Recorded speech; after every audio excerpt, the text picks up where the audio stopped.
Just give me a second. Hold, please. All right, here we are. So, as Martha's, it's this one's still the same name?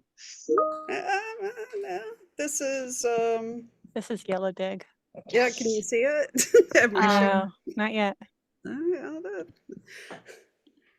right. All right, there we are. Go. All right, so we've got digging into Yellowdig, rethinking, evaluating online discussions, and take it away. So I'll just start in introducing the wonderful instructors who really used Yellowdig.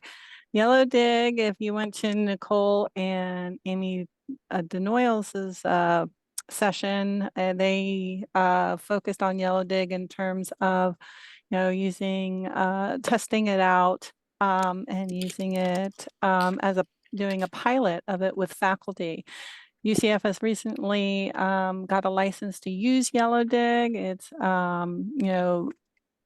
It's different than discussions. It's used to really develop student-driven communities and interactions. And so in this presentation, we're going to have Martha Hubertz and Alicia Janowsky, both from psychology, talk about their interactions with Yellowdig and the research they've done with it, just to entice you and get you to want to explore it more. So next.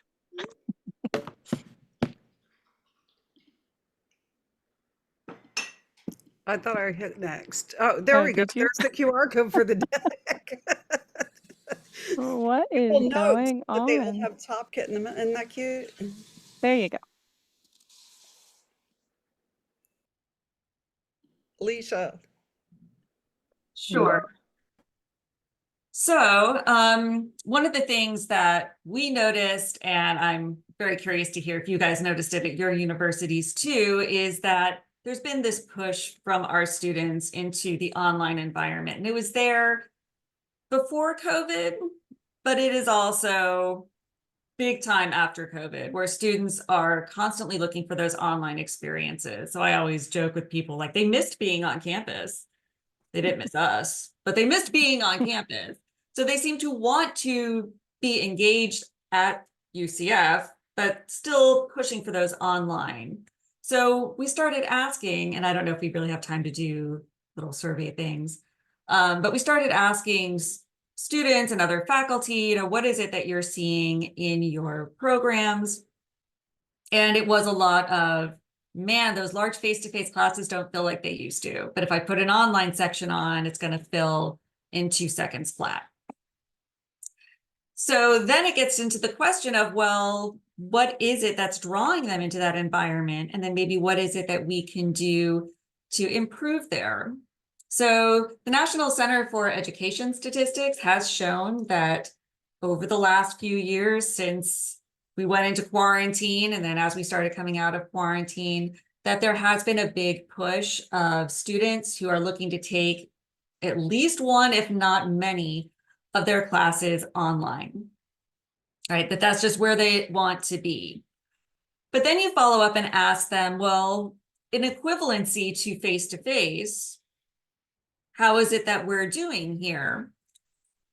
And online students, about 78% of them, if we kind of try to move through it, feel that online is superior to face-to-face, if not equivalent to.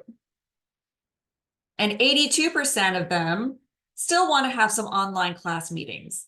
So it seems like we can't unring the bell, right? We can't put the genie back in the bottle, that there is this thing called Zoom, and it is available for students to meet synchronously in an online way.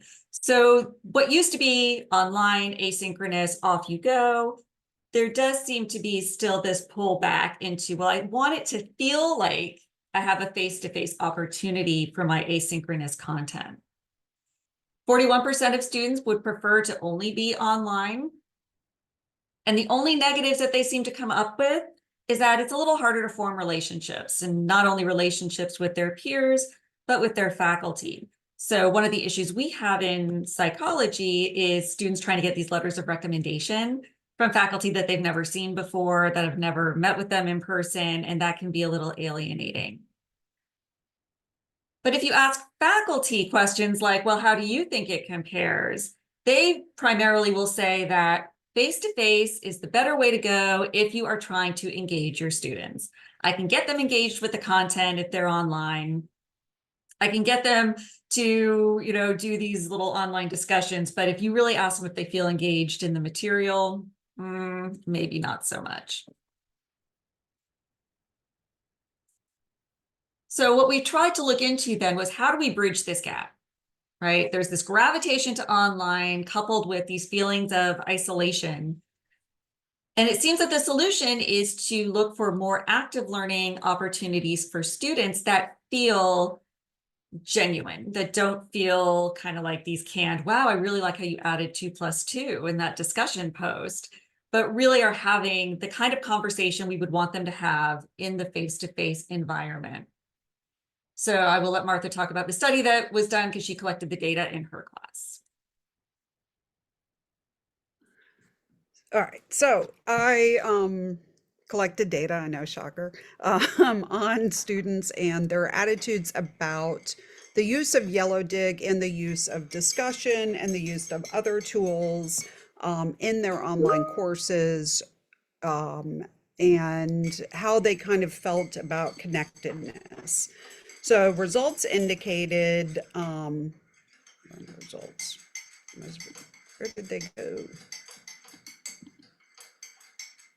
Oh, I asked them to rank order the importance of connection. They ranked faculty first, then university, then peers.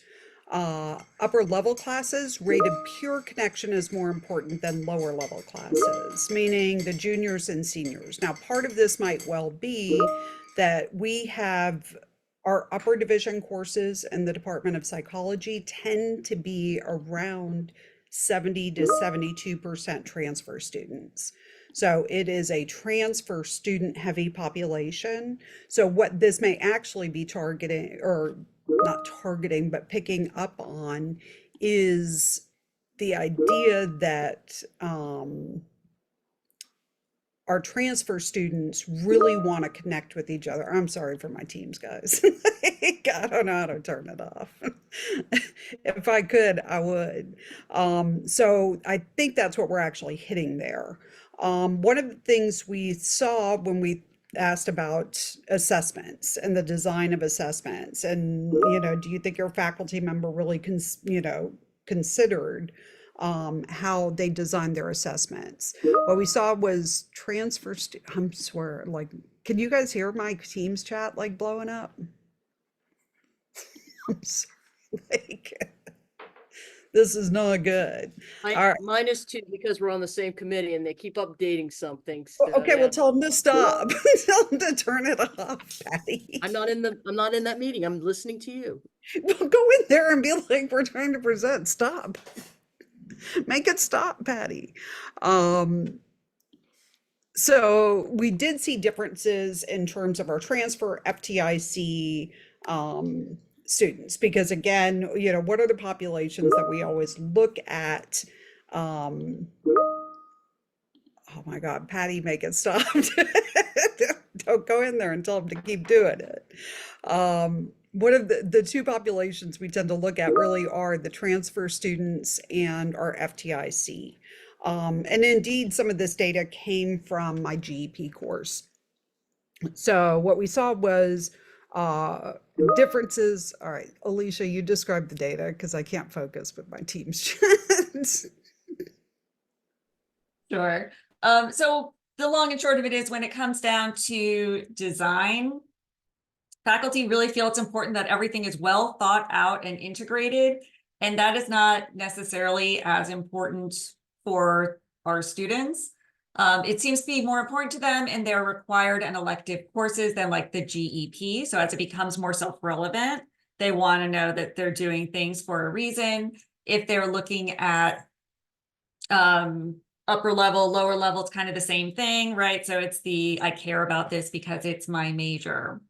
And transfer students, interestingly, are feel it's more important than our first time in college students. And that could be because they're coming in closer to the upper level students, and that we're just picking up on the same trend twice. When we ask them about things like reflection and how important that is for them, again, transfer students feel that that reflective aspect is more important, but other stuff we're seeing is so do basically upper lower division courses. So again, I think it's a little bit of, as I'm getting into my major, as I am growing as a student, now it's becoming more important to me that I understand the connections between this material and myself. Looking at things like connected to their other learning. Again, we're seeing very similar trends. I did think it was interesting that transfer students and upper level students wanted their courses to be more creative than the first time in college and the lower level students. I actually thought it would be the other way around, where they were like, I'm coming into college, I want this to be the most innovative thing ever. And no, they don't care so much about that, or at least not as much. So with all that, then we kind of looked at, well, what are some of the new and exciting technologies that might be useful in helping get students engaged? So we looked at this difference between our traditional discussions, which look very much, at least in my class, like the memes that you're seeing here of like, I'm waiting around for my classmates to post so I can do my mandatory comments. And I can say very exciting things like, wow, I really like how you noticed that the sky was blue. And oh my gosh, I can't believe that you love bread because I too am carb loading as we speak on apparently muffins. That was bringing us back to the conversation at the start of our session here. So the differences are, when we create our discussion boards, they're very instructor driven. We're coming up with the prompts, right? And we're asking them respond to these prompts and then respond to other people responding to these prompts. And here's all the things I want you to do in that prompt. And that may not actually be very close to what would happen in a face-to-face class, right? In a face-to-face class, people are going to talk if they want to talk. They're going to engage if they want to engage. It's not going to be this very structured type of environment. Yellowdig is a more social media-esque kind of a platform. So it's trying to meet them where they are. It is student-driven. So they come up with the prompts. We come up with the areas and the sections that they might want to get engaged in. So like, here's something with psychology in the real world, within pop culture or in the news, or connected to your other classes or some other high impact experience that you're doing. When we asked students, they do feel that Yellowdig fosters better learning. Or, I'm sorry, they foster better connection, but it is still like they like the discussion thing a little bit more. Not quite sure why that might necessarily be. And then when we asked them to evaluate the experience when they're in it, transfer students felt that their thinking was challenged more using Yellowdig. It was, again, a more, don't want to use the word generic, it's a more engaged, genuine experience for them. Upper level students felt that they liked it more than online discussions. It was more interesting for them. Again, they probably have a lot of experiences with online discussions at this point in their careers. And this was significantly more so when we were looking at seniors and sophomores feeling like they were looking at content in a way they hadn't before. So again, it wasn't us telling them these are the things to look for. It was them engaging with each other about what they wanted to look for. Yeah, and I think one of the reasons for the upper level students making my discussions more interesting has to do with the way I structure my discussions versus my Yellowdig. So I use the Yellowdig strictly as an engagement tool in my classes, and my discussions are all debates. So I have them all set up as debates. So it's divide them into groups of, 15 to 20. I give them a topic. They have to call pros and cons so that it's not the cookie cutter debate or cookie cutter discussion. And they have a week to post, a week to respond. So it is a very different thing. So a lot of the times, for example, in forensic psych, let's say it's eyewitness testimony, and the debate is eyewitness testimony accurate? The Yellowdig will blow up with all sorts of things about some of this. And then and then it carries into the discussion. Go ahead. Oh, I'm so sorry to cut this discussion off, but we're actually out of time. I know, it's the worst. You know who's So, not? My Teams chat. no, your Teams chat has the time from all of us. We're just feeding into it. It is growing on its own. So thank you everyone so much. Thank you for 2 really engaging sessions. The code for this, because I know Martha is very eager with this also, is Lightning 2. I will put it in the chat again. And if we could log out of this room and go back into our first room, there is a quick closing session, and then we'll see everyone back here tomorrow. Thank you again so much. Thank you. What is it, Lightning 2? Like, don't make me miss my points, dude. No, I pasted it twice. All right, Lightning well, okay, underscore well, TOO.